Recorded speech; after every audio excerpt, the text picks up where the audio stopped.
As a spin-off game bringing in the Legendary Alchemists from 20 different Atelier games in simulation form, Nelke and the Legendary Alchemists is certainly ambitious. In what it calls a simulation cross-RPG, this spin-off takes the synthesis mechanics that are core to the series and swaps item traits for town building and profit margins with varying levels of success, being ultimately more a simulation game than RPG in the long run, which can be quite long if you fail within its time limit like I did first time round. Personal time limit blunders aside, Nelke does serve as an introduction to some of the fun personalities of the series, and when things are going well, the simulation parts can be enjoyable too as you watch your city that you can fill with ateliers and giant cheesecake shops grow. But a mix of problems ranging from stability, localization to quality of life makes its turns more tedious than it needs to be at times, and while it's enjoyable enough in shorter bursts, if you're looking for an Atelier game with the relaxing synthesis and gathering of the main series, Nelke's mechanical differences and issues make it not quite hit the mark the same way the core series does, but shows some interesting ideas in this new take on Atelier.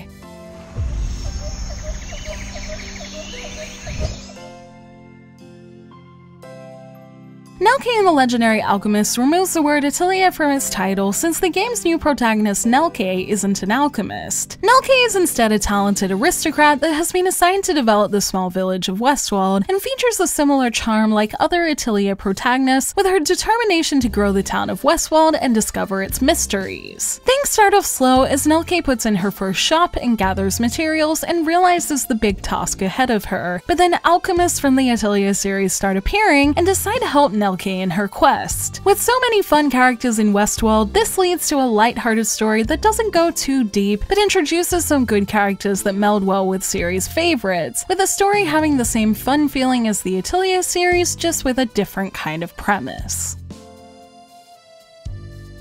With these alchemists at your disposal, the spin-off takes inspiration from previous Atelier games, but otherwise has its own unique gameplay with a heavy focus on town building. The game flow of Nelke goes in turns, with each one including a workday and a holiday. On workdays, you'll do things such as make buildings and facilities, add items to shops, and delegate Atelier series all-stars to make things and gather materials. On holidays, you can talk to alchemists to raise your friendship with them, do research to uncover the mysteries of the town, and use its RPG elements to unlock new areas to explore and fight monsters in to gather materials. With holidays having a point bar that goes down every time you do something per turn, that means you have to plan your actions carefully. Speaking of RPG elements, it's probably good to mention early on that they are a small part of Nelke and the Legendary Alchemists in the long run, and while you will likely engage with them a little each turn, they aren't the bulk of the game, so you'd probably want to be interested in the town building stuff at least a little if you're thinking about picking this one up. The RPG style gameplay mostly involves choosing an area, building a party full of team members, and the alchemists you want to provide support via AI, all on a field where Nelke and crew auto-walk and auto-pick up field items until you run into an enemy, which is quite different to typical Atelier games where you manually do these things. Battle itself is a standard turn-based fare similar enough to regular Atelier games, just with a more limited range of items that can be used. There's also a point and burst system that acts in place of MP that you can activate to give you more power and more skill points, and if done at the right time can help you have the skill you need to beat harder enemies, such as the alchemist special attacks that are both great tributes to characters' personalities and special attacks from their respective games. My only complaint about this system is that I wish you could control the alchemists more directly. Since they're run through AI, other than issuing special attacks, they can sometimes miss moments where you'd hope they'd heal or attack, and while it wasn't always bad, I found if I swapped characters out for a random event, I was always concerned how they'd play because I had no control over them. So I mostly ended up sticking with always having Liddy in my party as she's a good healer, and First since her special attack was good at wiping out groups. But I wonder if I could have gotten more out of my favorite characters such as Rorona if I could have issued them the commands I needed more reliably. Despite the simplification of the RPG elements, since the simulation elements end up being so complex, I can kinda see why they chose to use AI and auto functions for this exploration portion, even if it meant it took out the relaxing running around and picking up materials that I liked so much from the main series. There are a few little things added to give minor complexity to the RPG portions, such as the amount of battle items you synthesize, boosting them and giving your characters passive effects, along with the fact that you can only use one of each item per exploration. So it's not totally simple, but it's by no means as complex as regular Atelier games that aren't even that complex battle-wise to begin with. I enjoyed the system in Nelke just fine. It works and does the job, and some difficulty jumps make it challenging at times in later areas. So while it's a simple system compared to others, it's pretty inoffensive and enjoyable if you like turn-based battles anyway.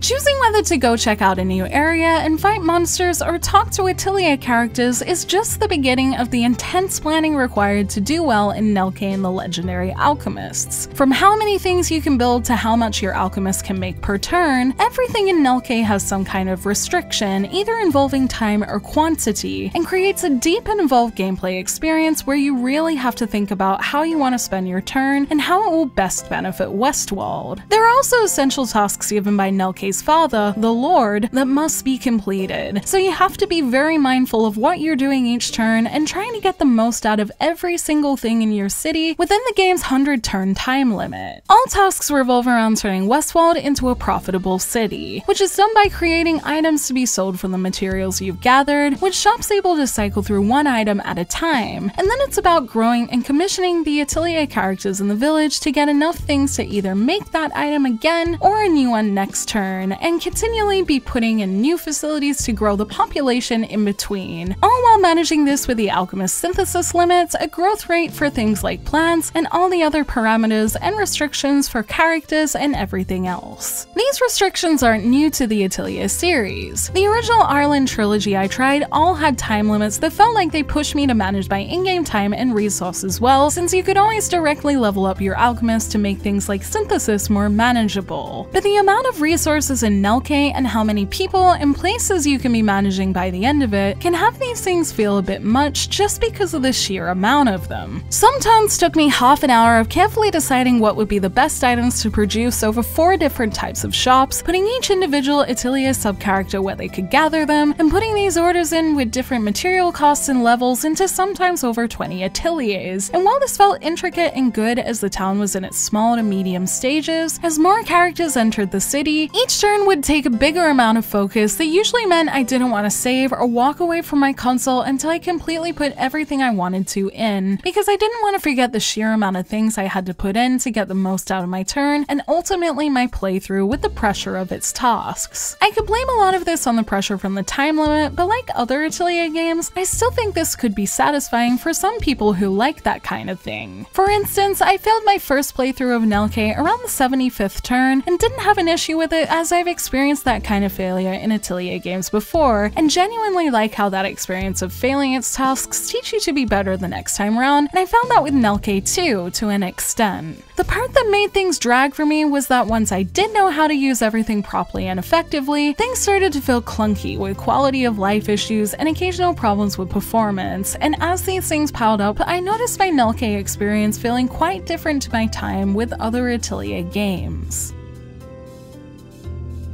Nelke is an ambitious project that brings ideas from games that usually feature 1 or 2 alchemists to a simulation game with over 20 of them able to be working at one time. And with this, there's a lot of materials to watch going in and out of your inventory, items needed to be made to be able to produce some of the expensive to sell items, and facilities to be put into your city to make sure you can do all of that. These are done through series and series of menus, and the game attempts to let you keep track of what's being used and what you're getting. But when getting into the nitty-gritty of making some items, the temptation to pull out a notebook got pretty high, as some of these systems let me down a little. The main problem I kept running into was calculating every little thing needed to make more complex items to try and meet truly challenging task requirements that don't give a lot of room for error, especially late in the game. There's a wish list in there where you can attempt to put every little piece you need for items in, which does help for smaller ones, but when you want to keep track of multiple item recipes, they all merge into one big ingredient list that's hard to prioritize. So you either have to work with that big list like I did, or put them in one by one that would probably help you check things more simply, but would take a lot more menu hopping. This is on top of the fact that in Ateliers, it can be easy to accidentally synthesize an item you don't have every little bit for, because it keeps putting in your original commission request every turn until you tell it not to, even if you don't have materials. So every turn required me to check every single thing going on in my city, and with 20 alchemists and so many more sub-characters to check on in between, it can be a lot and it takes a lot of time.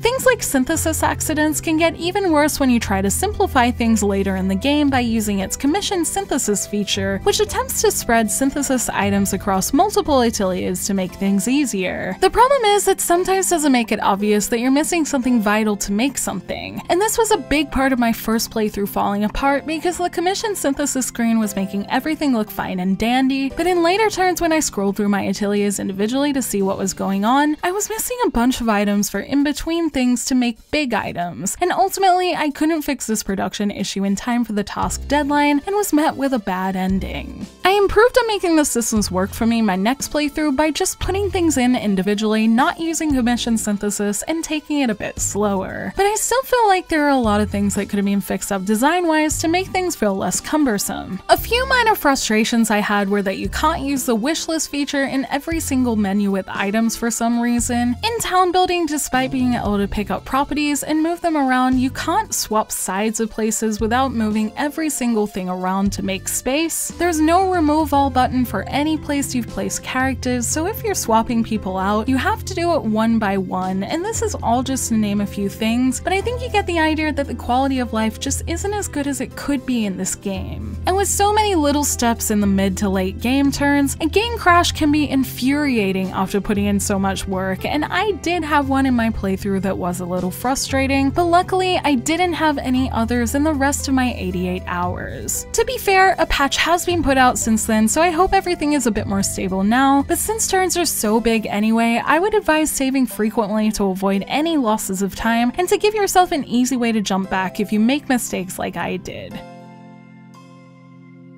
I've mentioned a lot of parts of Nelke that weren't so positive in my experience, but this isn't to say I hated it or even disliked it, and there were parts of the experience I really did enjoy. While the story isn't the deepest in the Atelier series, it's still a lot of fun, and Nelke is an enjoyable and inquisitive character that makes her the perfect person to get to know the old cast with, and many moments are bound to make fans of the characters smile. As a fan myself, I enjoyed seeing my favorites and characters I didn't know so well all together in the fan service-filled story events, and walked away with many Atelier games I want to try from meeting more likable characters from the series. Through these events and the game showing off music from each Atelier in their respective characters' spaces, I was able to get an introduction to a lot of the games from the series I haven't tried, and walked out particularly interested in the Dusk trilogy as I liked the different overall sounding world along with its different characters. Each character tends to share a little about their world, so it's easy to get a feel for their respective game. So there's value to be found from that part of the experience for players new and old, and even having done character events for research for the true ending, I still have plenty more to unlock. So at the very least, fans can get plenty of satisfaction from this aspect, and it's definitely where Nelke is at its best.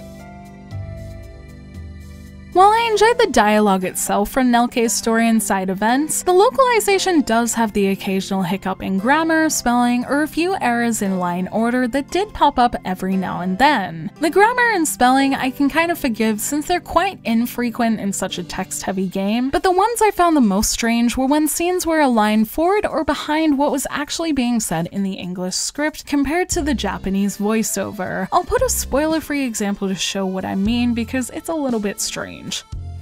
ですか？ええ、いつもロロナさんにはお世話になってますから、たまには手伝わせてください。それにせっかく美味しいパイなんですから、みんなに食べてもらいたいですしね。ありがとうございます。それじゃよろしくお願いします。While I only saw this kind of thing twice in 88 hours, I've never seen this kind of thing in a game before, and both times it made me stop and be a little confused because despite the voices being in Japanese, there was something usually off that made it obvious in any language that something was wrong, like a different character talking when another sprite was on the screen, or just big mismatches in dialogue that clearly wouldn't apply to one character. I had a moment where Totori started talking about riding her broom, and she's just never done that. This, along with the other localization hiccups, says to me that this localization maybe wasn't checked enough, and even after a patch, the one I showed was still there. So I do hope that at least the bigger, more distracting stuff eventually gets fixed up to help the immersion in an otherwise fun script. Nelke and the Legendary Alchemists is about developing the best city you can. So if you finish the game and want to play again, or fail first time round like I did, you do thankfully get Clear Data complete with the playthrough bonus based on how far you got to help you next time round, on top of other bits of replayability in a content-filled experience. As I went through again, the playthrough bonus was a nice touch and helped me get back to where I failed much faster than I expected, while giving me a chance to practice what I learned last playthrough in the early game. And I think this bonus could be fun to try and stack up in subsequent playthroughs, just to see how quickly each task could be done with a freakishly high multiplier. As I've mentioned, there are some other endings to see, including the true one and the bad ones I got, and also a good and normal ending I'd like to see sometime as well. There are also some special CGs to be discovered by maxing out friendship with some characters, so if you're an Atelier fan or you happen to get really into the system, there's a lot to keep busy with if you're looking to play for a while. Despite its cumbersome building and small serving of RPG in this predominantly simulation-based take on Atelier, I don't think Nelke and the Legendary Alchemists is a bad game. It has some interesting ideas that on a big scale currently feel a bit tedious and clunky, but I truly think that if given the right kind of love and testing could be really good if they ever do another one, and I hope if they ever do, they keep in mind all the things that could be done to make the quality of life and polish of this experience match that of the core Atelier games. Despite all this, it did achieve what I hoped it would by introducing me to other characters from Atelier, and I definitely want to check out the Dusk series after this one. So if you're willing to go through a slower gameplay experience to get to these events, there is fun to be found here, even if it needs a bit of work. For me, I think I enjoy the town building aspect in its small, more RPG-based scale in Atelier Maruru more, but if you want to try a different take on Atelier, Nelke and the Legendary Alchemist does showcase an interesting idea that had me both proud of what I'd built at times and greatly frustrated at others. So if you're willing to experience varying levels of both depending on your personal tastes, Nelke isn't what I'd consider great yet, but it isn't terrible either, and at the very least was interesting to try in an experimental take on Atelier. Thank you for watching this video. Let me know in the comments below what you think of Nelke and the Legendary Alchemists, if you're gonna try it, and if you have, what did you think of it? And thank you all for being so patient with my review. It took me way longer than I expected, which is what happens when you fail an Atelier game, but I'm glad I did it, and I really do hope it helps some of you. You can like and share this video if you enjoyed it, subscribe to my channel for more JRPG content like this, and ring that bell to get notifications on whenever I post so you don't miss a thing. You can check out more videos here, and you can find me on social media on Twitter, Facebook, and Instagram, all at JRPG Jungle. Links to those will be in the description below, along with links to where you can pick up Nelke and the Legendary Alchemists. Until next time, thank you, bye!